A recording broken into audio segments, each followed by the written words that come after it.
Πώς βγαίνεις έτσι έξω, παιδί μου? Είσαι σαν Αλβανός. Μάνα, αναρωτιέμαι συνεχώς, οι Αλβανοί είναι Κύριλλε ή εγώ σαν Αλβανός? Μάνα, αναρωτιέμαι συνεχώς, οι Αλβανοί είναι Κύριλλε ή εγώ σαν Αλβανός? Πάει ο καιρός που οι Αλβανοί ήταν λέτσι, που τη βγάζαν στη μιζέρια τους και στο κλέψι κλέψι, που κάναν μπάνιο μόνο τα Γιαννιού και την Ανάσταση. Τώρα μου φαίνεται ότι άλλαξε η κατάσταση. Τώρα φαβορίτα γωνία, Ντολτσε Καμπάνα, λουστρίνι παπούτσι, στα κλαμπ χορεύουν το κούτσι. Ρε μάνα, τώρα η καφέ πουτάνα πηδιέται μ' αυτούς. Τιμή μου ρε μάνα που είμαι σαν τους Αλβανούς. Έχω γεννηθεί Αλβάνια, το μάνο μου είναι από τα Αλβάνια, το πατέρα μου είναι από τα Αλβάνια. Μια κλασική συνταγή για κέικ από Αλβανούς. Κλέβουμε όλο το κέικ από τους διπλανούς. Δουλεύε για να ζήσεις και κλέψε για να έχεις. Τι κι αν είσαι Αλβανός, τι κι αν είσαι ο πλανητάρχης, πώς γαμάς. Κάνεις μαλλί σαν γλύψιμο από Αγελάδα. Και από πού σε ρε Αλάνη?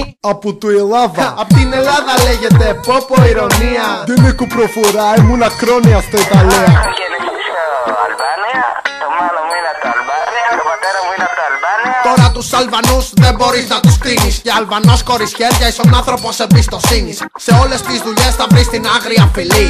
Κι όχι τους Ζητανοί, τους Αλβανοί. Τώρα γίνανε πιο πολλοί από εμάς. Και τώρα μα δεν είσαι Αλβανός, στάνταρ δεν γαμάς. Ρε μάνα τι μου τσαμπουνάς και με κολλάς συνεχώς. Οι Αλβανοί είναι Κύριλλε, όχι εγώ σαν Αλβανός.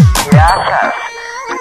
Ήθελα να βγάλω αυτό το επιλόγο γιατί με έχουν πληγώσει όλος ο συνάνθρωπος και δεν αντέχω άλλο αυτή τη ζωή.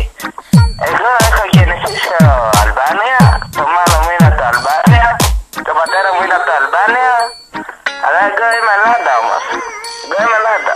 Άσχετα άμα με έχουν πληγώσει το σποδηματικό τα παιδιά, δεν με παίζουν ούτε μετάλλα, ούτε βόλοι, ούτε τίποτα. Τίποτα. Και εγώ προσπάθησα και δούλεψα σε μια εταιρεία με γιαούρτι. Καθάρισα τα γιαούρτια μου στο σπάτωμα. Είχα και μια κοπέλα, τη Λέτα, τη καθαρίστρια. Εμείς είμαστε τίμοι ανθρώποι, δεν θέλω να μας παρεξηγείτε καθόλου. Καταλάβατε.